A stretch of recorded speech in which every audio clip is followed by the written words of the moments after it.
Pensemos en la historia bíblica como si fuera, no sé, una gran saga. ¿Y qué pasa si justo en medio de la trama principal aparece algo que parece un desvío, algo que no estaba en el guión?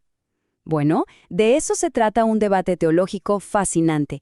El plan de Dios para Israel y para la Iglesia. ¿Son dos historias completamente separadas o son más bien dos capítulos de una misma historia? A ver, vamos a meternos de lleno en esto. Y todo esto nos lleva a la pregunta central, la que realmente pone las cartas sobre la mesa. ¿Es la Iglesia una especie de plan B en la historia que Dios está contando? ¿Un paréntesis que nadie se esperaba?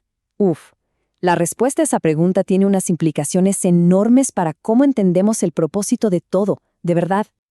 Ok, para no perdernos en este laberinto, aquí tenemos la ruta. Primero vamos a ver la idea de los dos programas.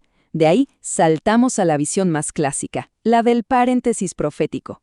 Luego veremos el problemita que esto crea con el Antiguo Testamento y la solución que proponen con eso del ya, pero todavía no. Analizaremos cómo afecta a cosas como tronos y pactos y al final nos haremos la gran pregunta, ¿es un paréntesis o es una progresión? Muy bien, empecemos por el principio, por la base de todo esto. La idea es que Dios tiene como dos programas distintos funcionando. Entender esto es fundamental para todo lo que sigue. A ver, la palabra clave que vamos a escuchar mucho es dispensacionalismo. ¿Qué es eso? Pues, en pocas palabras, es un sistema que ve la historia de la Biblia como si estuviera dividida en diferentes etapas o dispensaciones. Y su regla número 1, su regla de oro, es interpretar la Biblia de la forma más literal posible. Ojo, porque esta idea de la literalidad es la que le da forma a todo lo demás. Y aquí es donde se pone bueno, porque a pesar de que vamos a ver dos posturas que chocan, ambas, y esto es clave, ambas parten de la misma base. Tienen un pilar en común, la creencia de que el programa de Dios para la nación de Israel es una cosa y su programa para la Iglesia es otra cosa distinta. Ese es su punto de partida, y no se negocia. Ok, con esa base ya clara, vamos a meternos con la primera de estas dos grandes teorías, la visión tradicional, la que se conoce como la idea del paréntesis profético. El dispensacionalismo tradicional, que tiene a teólogos como Charles Ryrie como uno de sus grandes defensores, usa una metáfora súper potente. Para ellos, la era de la Iglesia es, literalmente, un paréntesis profético. ¿Qué quiere decir eso? Pues que el plan principal, el programa de Dios con Israel, se puso en pausa. ¡Pum! ¡Stop! ¿Y esto en qué se traduce? A ver, en tres cosas fundamentales. Primero, la Iglesia es un misterio, o sea, algo que no se veía venir en el Antiguo Testamento. Segundo, el reloj profético de Dios para Israel se detuvo, así, en seco, y no va a volver a caminar hasta mucho después. Y tercero, que es quizás el punto más fuerte, el reino aquí en la tierra, prometido a Israel, queda totalmente pospuesto, se patea para el futuro. Pero claro, este modelo del paréntesis se topa con un problema, un verdadero rompecabezas. Y el problema salta cuando los escritores del Nuevo Testamento empiezan a citar las profecías del Antiguo. El problema es este, y es un nudo importante. ¿Qué hacemos cuando los apóstoles en el Nuevo Testamento agarran promesas que en el Antiguo Testamento eran para Israel y ¡zas!, se las aplican directamente a la Iglesia? Esto, claro, para el modelo tradicional es un verdadero desafío de interpretación. Bueno, la solución que se encontró desde la postura tradicional fue crear una especie de cortafuegos para interpretar esto. Lo que decían en esencia era, cuando el Nuevo Testamento le aplica una promesa a la Iglesia, es solo en un sentido espiritual, como una analogía, pero insistían en que el cumplimiento real, el literal, ese todavía está reservado exclusivamente para Israel en el futuro. Y fue precisamente esta tensión la que hizo que surgiera una nueva propuesta. Una solución que tiene un nombre bastante curioso e intrigante, el ya, pero todavía no. Aquí entran en escena académicos como Darrell Bock y Craig Blasing. Ellos proponen algo diferente, que se conoce como dispensacionalismo progresivo. Y su concepto central, la idea que lo mueve todo, es la escatología inaugurada. Ok, ¿y qué es la escatología inaugurada? Suena complicado, pero la idea es bastante directa. Dice que las promesas sobre el fin de los tiempos se cumplen en dos fases.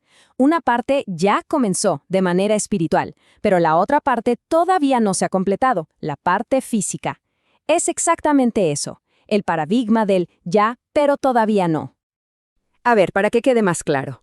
El ya es como el anticipo, el cumplimiento espiritual que está pasando ahora mismo en la iglesia.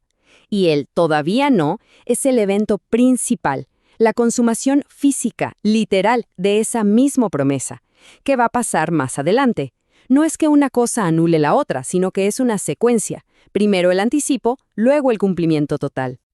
Ok, ya sé. Todo esto puede sonar muy abstracto, muy teórico, pero vamos a bajarlo a tierra. Veamos cómo funcionan estas ideas en la práctica cuando hablamos de cosas bien concretas de la Biblia, como tronos y pactos. Por ejemplo, el trono de David. La visión tradicional es tajante, está totalmente pospuesto. O sea, Cristo no está sentado en el trono de David en este momento, punto. Pero la visión progresiva mira Hechos capítulo 2 y dice, un momento, el trono ya se inauguró en el cielo cuando Cristo ascendió, aunque todavía no se ha consumado aquí en la tierra. Otro ejemplo, el nuevo pacto. El modelo tradicional dice, eso es solo para Israel. La iglesia, pues, recibe algunas bendiciones por asociación, por aplicación. Pero el modelo progresivo, con el libro de Hebreos en la mano, argumenta que ese pacto ya se está cumpliendo espiritualmente en la iglesia, aunque todavía no se haya cumplido a nivel nacional para Israel. Y si ponemos todo esto en una tabla lado a lado, las diferencias saltan a la vista. Vemos cómo cada sistema interpreta la relación entre Israel y la iglesia, el reino, los pactos, todo de manera distinta.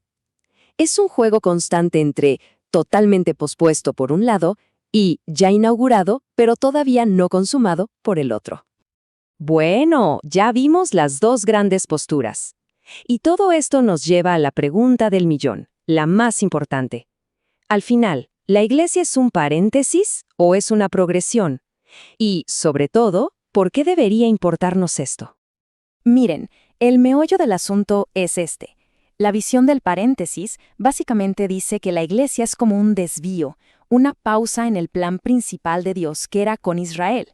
En cambio, la visión de la progresión dice, no, la iglesia no es un desvío, es la etapa actual y totalmente planeada dentro del único y gran programa de Dios. Y esto no es solo teología abstracta, tiene consecuencias muy prácticas. Porque, a ver, si se piensa que esto es un paréntesis, la actitud puede ser más como de esperar a que esto pase para que empiece lo bueno, una onda un poco escapista. Pero si se ve como una progresión, entonces la misión de la iglesia cobra otro sentido. Somos parte activa del avance del reino de Dios en su fase actual. Algo que es súper importante aclarar es de dónde sale este debate. Esto no vino de una corriente teológica liberal o algo por el estilo. Todo lo contrario. Nació de un intento muy riguroso y conservador de gente en instituciones como el Seminario Teológico de Dallas que buscaban reconciliar de la mejor manera posible todo lo que dice la Biblia. Fue, por así decirlo, una actualización desde adentro del mismo sistema. Entonces, para cerrar, queda una pregunta flotando en el aire.